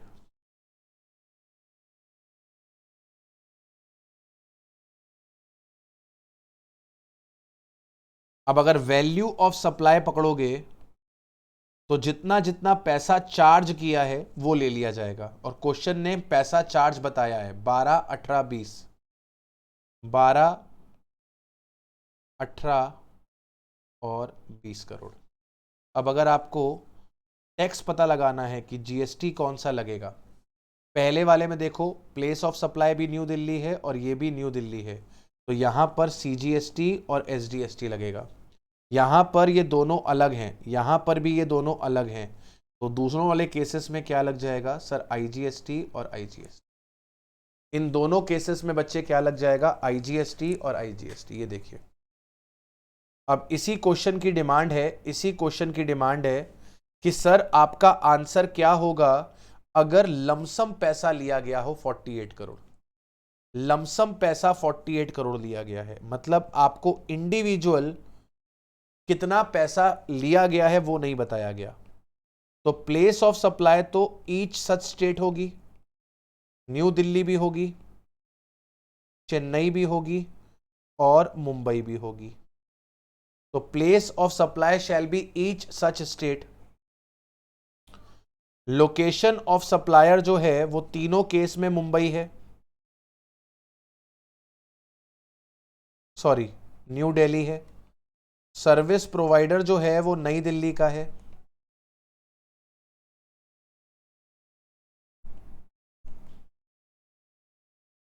वैल्यू ऑफ सप्लाई कैसे निकलेगी? वैल्यू ऑफ सप्लाई कैसे निकलेगी? बड़े ध्यान से देखना, हम लमसम में 48 करोड़ रुपीस ले रहे हैं, लमसम में 48 करोड़ रुपीस ले रहे हैं। इस 48 करोड़ को हमें प्रोपोर्शन में करना पड़ेगा, और प्रोपोर्शन करने के लिए हम इन दिनों का इस्तेमाल करेंगे। मतलब हम इस रेशियो में इस 48 करोड़ को डिवाइड कर देंगे। रेशियो अगर आप फाइंड करोगे तो ये सब जो है वो आपका 2 के टेबल में जा रहा है। 6:9:10, 6:9:10 के रेशियो में हम इसे डिवाइड कर देंगे। तो मैं कैलकुलेटर उठा लूं अगर, तो आप क्या करेंगे? 48 करोड़ को डिवाइड कर देंगे 25 से, मल्टीप्लाई कर देंगे 6 से, 11.52 करोड़ आ जाएगा आपके पास। 11.52 करोड़ आ जाएगा आपके पास यहां पर। अब इसे डिवाइड कर देंगे 6 से, मल्टीप्लाई कर देंगे 9 से, 17.28 आ जाएगा। डिवाइड कर देंगे 9 से और मल्टीप्लाई कर देंगे 10 से, 19.20 आ जाएगा। इसका आप सम करोगे तो 48 करोड़ निकलेगा। कहो तो मैं आंसर आपको चेक करा दूं, कहो तो मैं आंसर आपको चेक करा दूं। ये देखिए, बात समझ में आई मेरी कि नहीं समझ में आई? अगर आपने सेवा एक से ज्यादा स्टेट में दी है, अगर आपने सेवा एक से ज्यादा स्टेट में दी है, तो हर वो स्टेट प्लेस ऑफ सप्लाई बनेगी, हर वो स्टेट प्लेस ऑफ सप्लाई बनेगी जहां पर आपने सर्विस दी है। और अगर आपने एज पर कॉन्ट्रैक्ट हर एक जगह का पैसा लिया है, जैसे यहां पर हो रहा था, जैसे यहां पर हो रहा था, आपने हर एक जगह का स्पेसिफिक पैसा लिया हुआ था, तो इस केस में दिमाग नहीं लग रहा था। पहले वाले का 12 करोड़ वैल्यू ऑफ सप्लाई, दूसरे वाले का 18 करोड़ वैल्यू ऑफ सप्लाई और तीसरे वाले का 20 करोड़ वैल्यू ऑफ सप्लाई। लेकिन अगर आपने लमसम पैसा ले लिया तो फिर इस पैसे को एपोर्शन करना पड़ेगा, और एपोर्शन करने के लिए हमने किसका इस्तेमाल किया? नंबर ऑफ डेज का। बोलिए sir. Everyone, everyone dear, everyone. Okay, तो इसमें आज के लिए बच्चों फिर हम लोग इतना ही रखेंगे। इसके आगे की बात हम लोग अब मंडे को करेंगे। ओके, इसके आगे की बात अब हम लोग मंडे को करेंगे। एक बारी सेक्शन 12 ओवर हो गया ना, फिर सब कुछ जल्दी जल्दी होगा। मेन जो है वो सेक्शन 12 है। एक बारी सेक्शन 12 आपको समझ में आ गया, बाकी सारा कार्यक्रम जल्दी जल्दी हो जाएगा। ठीक है, चलिए, bye bye, have a nice day बच्चों।